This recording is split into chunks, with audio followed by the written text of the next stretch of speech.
السلام علیکم ورحمۃ اللہ وبرکاتہ۔ اعوذ باللہ من الشیطان الرجیم، بسم اللہ الرحمن الرحیم۔ یوسف ایھا الصدیق افتنا فی 7 بقرات سمان يأكلهن 7 عجاف و7 سنبلات خضر وأخر يابسات لعلی ارجع إلى الناس لعلهم يعلمون۔ صدق اللہ العلی العظیم۔ اللہم صل علی سیدنا ومولانا محمد النبی الأمی وعلى آلہ واصحابہ وبارک وسلم وصلی علیہ۔ معزز خواتین و حضرات، آج جن آیات مقدسہ پر درس قرآن ہے، آیت مقدسہ نمبر 46 تا 49 ہیں، سورہ یوسف سے ہیں، پارہ نمبر 12 ہے، سورہ مقدسہ کا رکوع نمبر 6 اور پارے کا رکوع نمبر 16 یہاں مکمل ہو رہا ہے، اور یہ 12ویں پارے کا آخری رکوع ہے۔ اللہ رب العزت ان آیات کا فہم، ان کا نظریہ، اعلیٰ شعور ہمیں عطا فرمائے، اور ان پر اللہ رب العزت عمل کی توفیق اور صلاحیت عطا فرمائے۔ گزشتہ درس میں اللہ رب العزت نے اس تدبیری نظام کا ذکر فرمایا جس سے حضرت یوسف علیہ السلام اب قید سے نکلیں گے، اور وہ عظمت اور شان و شوکت جو حضرت یوسف علیہ السلام کی موجود ہے اس کو اللہ تعالیٰ بحال فرمائیں گے۔ ایک بادشاہ وقت کی شکل میں آپ منظر عام پہ آئیں گے۔ یہ اللہ رب العزت کا ہی سارا نظام ہے۔ اس کا عنوان یہ بنتا ہے کہ بادشاہ وقت نے ایک خواب دیکھا، وہ گزشتہ درس میں ہم نے عرض کیا تھا، اور وہاں پر ایک شخص اس مجلس میں جو اس کا بادشاہ کا ساقی ہے، جو نجات حاصل کر کے، آزادی حاصل کر کے جیل سے آیا ہوا ہے، اور وہ بھی ایک خواب دیکھا گیا تھا۔ حضرت یوسف علیہ السلام نے اس کی تعبیر بتائی تھی، اور وہ تعبیر سچی تھی، وہ آزاد ہو گیا۔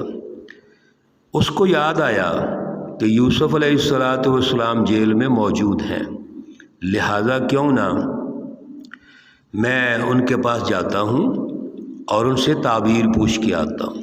اس نے بادشاہ سے ریکویسٹ کی کہ آپ مجھے بھیجیے، تھوڑا سا موقع دیجیے، اور یہ جتنے کاہن ہیں، درباری ہیں، مذہبی پوپ بیٹھے ہوئے ہیں، یہ سب فراڈ کرتے ہیں، اپنا من پالتے ہیں، یہ انسانیت کو گمراہ کرتے ہیں، کچھ بھی نہیں کر سکتے، چنانچہ آپ مجھے موقع دیجیے، میں پوچھ کے آتا ہوں۔ وہ شخص حضرت یوسف علیہ السلام کے پاس جیل میں جاتا ہے اور کہتا ہے، یوسف ایھا الصدیق، اے یوسف، اے سچے یوسف۔ یہاں پہ دیکھیے حضرت یوسف علیہ السلام کا جو تعارف وہ شخص پیش کر رہا ہے، یہ بڑی حکمت کی بات ہے کہ صدیق کے لفظ سے وہ پکار رہا ہے۔ اس کا مطلب یہ ہوا، سوسائٹی میں جو رہبر ہوتے ہیں، رہنما ہوتے ہیں، سوسائٹی کے گائیڈ ہوتے ہیں، ان کی سب سے بڑی خوبی سچا ہونا ہے۔ جو حکمران وقت اور قیادت کے قابل ہوتا ہے، سب سے بڑی خوبی اس کی سچائی ہے۔ یہ تو ہمارے ہاں، ہمارے ان ادوار میں جو زوال کا دور ہے اور غلامی کا دور ہے، اس میں جھوٹے لوگ غالب آ گئے، فراڈیے، 2 نمبر، چور، ڈاکو لوٹنے والے غالب آ گئے اور ہم ان کو ٹھپے لگا کے کامیاب کرتے ہیں۔ لیکن یاد رکھیے یہاں سے جو رہنمائی ملی اس سے بھی اور اس کے علاوہ بھی انبیاء علیہم الصلاۃ والسلام کی جتنی رہنمائی ہے، جتنے ادوار ہیں، اور پھر اس کے بعد کے بھی جتنے ادوار ہیں آج تک، اور ان ممالک کا بھی جائزہ لیجئے جو بظاہر غیر مسلم ہیں، حکمران سچے ہوتے ہیں۔ سچا حکمران ہوگا، سچا گائیڈ ہوگا، سچا لیڈر ہوگا تو اس کے اثرات عوام میں آتے ہیں۔ تو وہ شخص جا کے کہتا ہے یوسف ایھا الصدیق، اے سچے دوست، اے سچے یوسف، افتنا فی سبع بقسمال یأکلہن سبع عجاف۔ وہ جتنا خواب تھا وہ آگے بتاتا ہے، اور خواب کے مطابق یہ کہتا ہے کہ 7 گائے ہیں بڑی موٹی تازی، اور 7 گائے ہیں جو دبلی ہیں، کمزور ہیں۔ یہ دبلی گائے، کمزور گائے موٹی تازی گائے کو کھا جاتی ہیں۔ اسی طرح 7 خوشے ہیں جو سرسبز ہیں، اور 7 وہ ہیں جو خشک ہیں، سوکھے ہوئے ہیں، وہ ان کے اوپر لپٹے ہوئے ہیں اور وہ ان کو بھی خشک کر دیتے ہیں۔ یہ ایک خواب ہے جو بادشاہ وقت نے دیکھا ہے۔ تو لعلی ارجع الی الناس لعلہم یعلمون، آپ مجھے اس کے بارے میں کچھ بتائیے تاکہ میں لوگوں کے پاس جاؤں اور ان کو معلومات دے سکوں۔ کیا معلومات دے سکوں کہ سچی معلومات کیا ہے اس کی۔ وہ شخص بھی جانتا ہے اور حضرت یوسف علیہ الصلاۃ والسلام بھی واضح کر چکے ہیں کہ میں جو بتاتا ہوں اللہ کی طرف سے بتاتا ہوں۔ یقیناً ظاہری چیزیں بھی جو موجود ہیں اور عالم مسال میں موجود ہیں ان کی مماثلت کے مطابق بھی بتاتا ہوں، اللہ کی رہنمائی بھی ہے، اور اسی لیے یہ سچا ہے، اس میں کوئی جھوٹ نہیں ہوتا، کسی کا نقصان نہیں ہوتا۔ حضرت یوسف علیہ الصلاۃ والسلام اس کی تعبیر بتاتے ہیں۔ قال، آپ نے فرمایا، تزرعون 7 سنین دأبا، یہ جو 7 آپ کو گائیں نظر آ رہی ہیں موٹی تازی، پھر دبلی 7 خوشے نظر آ رہے ہیں، اصل میں اس سے مراد ہیں 7 سال، 7 برس مراد ہیں۔ تو اب سب سے پہلے بات تو یہ ہے کہ جو پہلے 7 سال ہیں اس میں آپ خوب کھیتی باڑی کریں گے اور اچھا اس کا رزلٹ آئے گا۔ فما حصدتم فذروہ فی سنبلہ، پھر جو بھی آپ کاٹو گے تو چھوڑ دو گے ان کے خوشوں میں، الا قلیلا مما تاکلون، مگر تھوڑے جو تم کھاؤ گے۔ مقصد یہ ہے کہ جو پہلے 7 سال ہیں وہ خوب کھیتی باڑی ہوگی اور اچھا رزلٹ ملے گا۔ اب کرنا کیا ہے، پہلے 7 سال آپ نے کھانا پینا بھی ہے، آپ نے بچانا بھی ہے، مینجمنٹ بھی کرنی ہے۔ کیوں؟ ثم یأتی من بعد ذلک 7 شداد، پھر ان 7 سالوں کے بعد 7 اور سال آئیں گے جو بڑے سخت ہوں گے۔ یأکلن ما قدمتم لہن، وہ کھا جائیں گے جو بھی تم نے بچا کے رکھا ہوگا، الا قلیلا مما تحسنون، مگر تھوڑا بھی جو تم نے بطور بیج رکھا ہوگا وہ بچ جائے گا۔ تو گویا اب 7 پہلے سال اچھے آئیں گے، کھیتی باڑی کے آئیں گے، دوسرے 7 سال جو کمزور ہوں گے وہ پہلے 7 سال جو بچایا ہوگا وہ کھا جائیں گے۔ پھر ایک تیسرا جو مرحلہ ہے، ثم یأتی من بعد ذلک عام، پھر 14 سال کے بعد 1 سال ایسا آئے گا، فیہ یغاث الناس، جس میں اللہ رب العزت کی طرف سے رحمت کی بارشیں آئیں گی، وفیہ یاسرون، اور اس کے جو نتائج ہوں گے وہ بڑے ہی اچھے ہوں گے، یعنی آپ اس کے اچھے نتائج حاصل کریں گے۔ اب حضرت یوسف علیہ الصلاۃ والسلام نہ صرف اس کو خواب کی تعبیر بتا رہے ہیں، بلکہ 3 چیزیں بتا رہے ہیں، توجہ فرمائیے۔ ایک تو آپ نے تعبیر بتائی، دوسرا آپ نے تدبیر بتائی، اور تیسرا آپ نے تبشیر، اس کی خوشخبری سنائی۔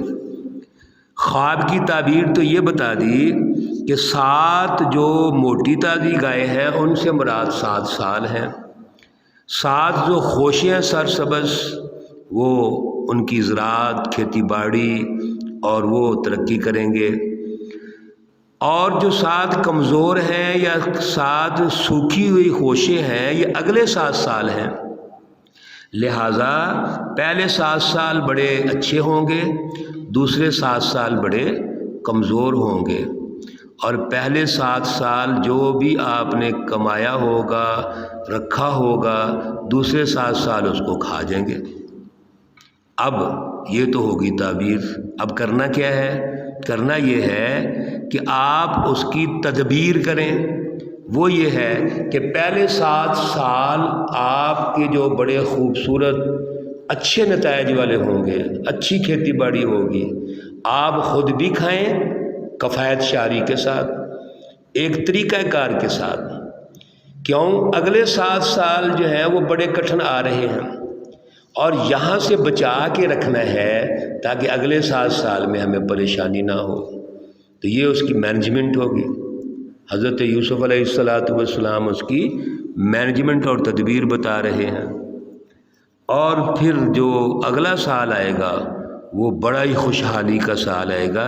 یہ خوشخبری سنا دی کہ 14 سال ہم جو مینجمنٹ کریں گے، اس مینجمنٹ کے نتیجے میں اللہ رب العزت پھر اپنی برکات نازل فرمائیں گے، اپنی رحمتیں نازل فرمائیں گے، اور ہر طرف سے خوشحالی پیدا ہو جائے گی۔ یہ حضرت یوسف علیہ السلام نے جو تعبیر بتائی ہے، وہ شخص اس تعبیر کو لے کر بادشاہ وقت کے پاس آتا ہے۔ انشاءاللہ العزیز اگلے درس میں اس کی تفصیل ہم ذکر کریں گے کہ پھر بادشاہ کا رویہ کیا ہوتا ہے، اور تعبیر سننے کے بعد بادشاہ وقت کا جو کردار ہے وہ کیا ہوتا ہے۔ اللہ رب العزت ہمیں اعلیٰ نظریہ اور اعلیٰ شعور عطا فرمائے۔ اللہ رب العزت تمام مرحومین و مرحومات کو جنت الفردوس میں اعلیٰ مقام عطا فرمائے، ان کے صغیر کبیر گناہ معاف فرمائے، ان کے لیے آخرت میں قبر برزخ کی زندگی میں آسانیاں پیدا فرمائے۔ اللہ رب العزت تمام بیماروں کو شفائے کاملہ عاجلہ مستمرہ عطا فرمائے۔ اللہم یا حل المشکلات، یا رافع الدرجات، یا دافع البلیات، یا کافی المہمات، یا شافی الامراض، یا شافی الامراض، یا مجیب الدعوات، یا ارحم الراحمین، یا ارحم الراحمین۔ ربنا تقبل منا انك انت السميع العليم وتب علينا انك انت التواب الرحيم، وصلى الله تعالى على النبي الأمي محمد وعلى آله وأصحابه أجمعين برحمتك يا أرحم الراحمين۔ السلام عليكم ورحمة الله وبركاته۔